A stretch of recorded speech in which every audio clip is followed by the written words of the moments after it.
Satterwhite with DallasWeekly.com, and I'm here at the RISE Symposium.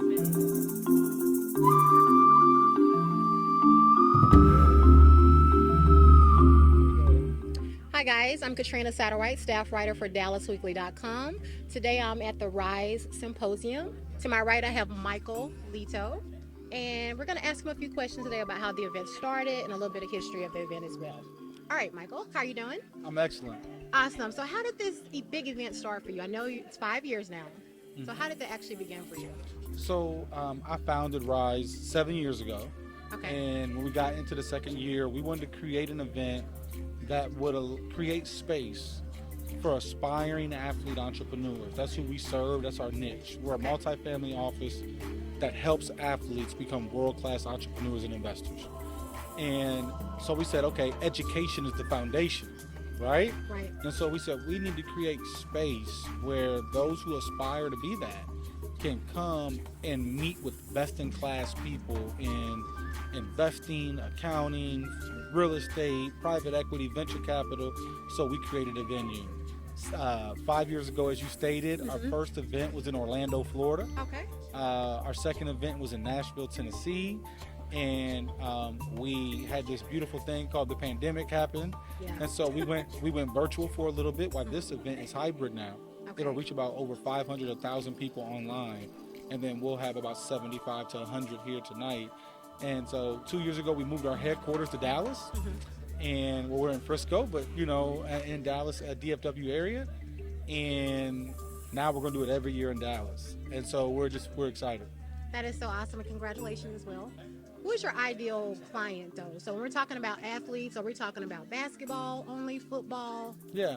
So right now, I'm a football guy. I came from that background in my first company I owned before I sold it. I trained football players.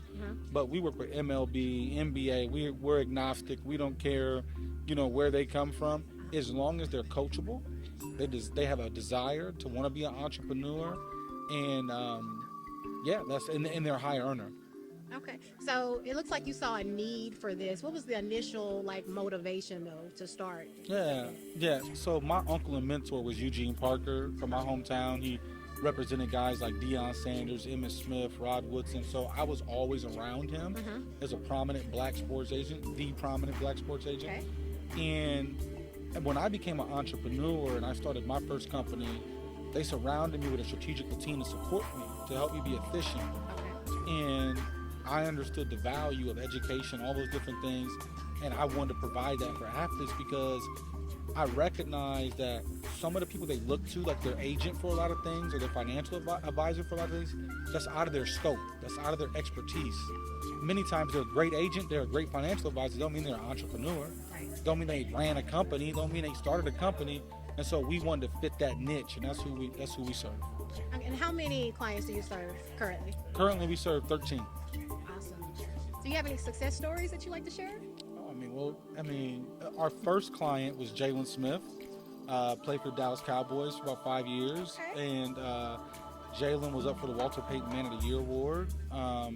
He started the Minority Entrepreneurship Institute that's invested over $1.5 million into minority entrepreneurs. That's why he was nominated for the Walter Payton Award. He owns about 7 companies, 5 real estate projects. He's doing extremely, extremely well off the field, and so I think he is our blueprint, right? Okay. And there's a lot of guys that we work with that are going to make a lot more money than him, and they could possibly have a better NFL career, but he's laid the blueprint for what you need to do off the field when it comes to his brand, his business acumen, and really the business investments that he's made thus far. That is super awesome. So where do you see you guys in, say, 5 years?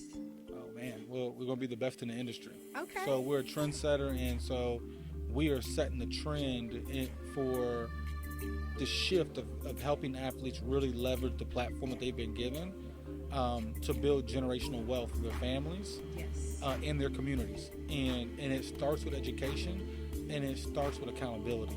And so that's what our structure is about. And we hope to be the number one family office in the industry for athlete entrepreneurs. Awesome. All right, guys, I think that's going to wrap up our interview. Again, I am Katrina Satterwhite, staff writer with DallasWeekly.com, and this is Michael Leto. It's been a pleasure speaking with you today, and we'll see you guys next time. Take care. I first met with the RISE group through Dwayne Eskridge. He's one of my best friends from college. And Lito just extended the invitation last year to come down to Dallas and just come to the virtual symposium. And just being here, I got to meet a lot of people, great networking, a lot of people in a lot of places. And then, Lito and his team just trying to give out free game to athletes, just to build their entrepreneurship portfolio and just really set themselves up for success. So that's just one of the biggest things that I've taken away from here is just to, be teachable, learn, just listen, and, just apply yourself to the material that's being taught. So I think it's a very beneficial program for athletes, and I think that, a lot of people should appreciate what Lito do for us. He said it best, and Mike Lito and Jay Bass extended the invitation, and I'm grateful to be here. Only been here for about 10, 15 minutes, but already shared some laughs, met some very intelligent people, and I'm excited to keep going forward and learning something. They drop a free game, so I'm excited to be here. Hey guys, I'm Katrina Satterwhite, staff writer with DallasWeekly.com. To my right, I have Dwayne Eskridge, who is a member of the RISE program, and we're going to ask him a few questions about how the RISE program has actually helped him. How are you doing today, Dwayne? I'm doing well. How you doing? I'm doing great, thank you. Thanks for your time today. So tell us a little bit how you got involved with RISE. So it all started with Mike Lito. He was my running backs coach in Indiana.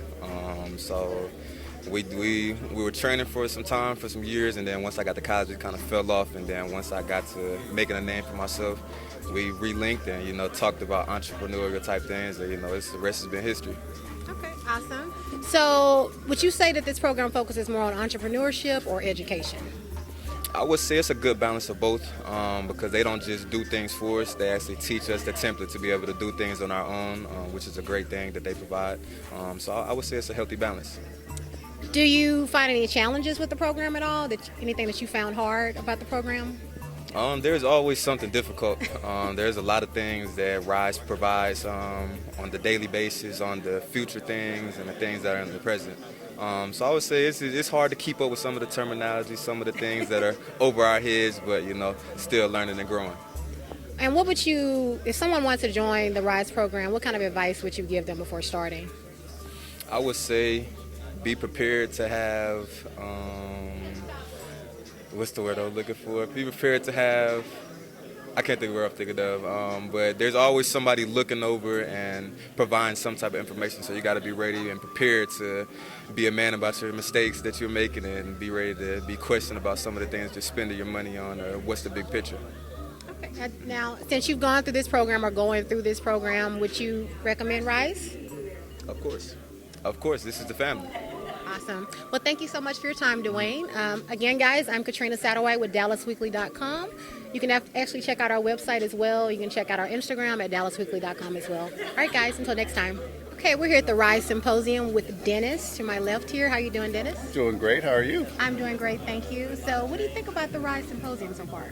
I love it. I think it's great for anyone who wants to get more information on how to build wealth and retain that wealth. I think RISE has done a great job of this over the last few years, and I've certainly been coming for the last couple of years. So I'm looking forward to the panels, to the discussions, and hopefully walking away with a few pieces of nuggets that I can take away for my own life and my own business. So yeah, it's good stuff. That's so awesome. And where do you see RISE in the next 5 years? I see them rising. I see. Like that? That's right. But no, I just think I see them doing this on a bigger, larger level, right? This is where things like this start, and the word is certainly getting out. It gets bigger every year, so I see them being 10x of what they're doing today. So looking forward to that. Awesome, Dennis. Well, I'm glad you're having a great time, and thank you for your time. Thank you. Appreciate it.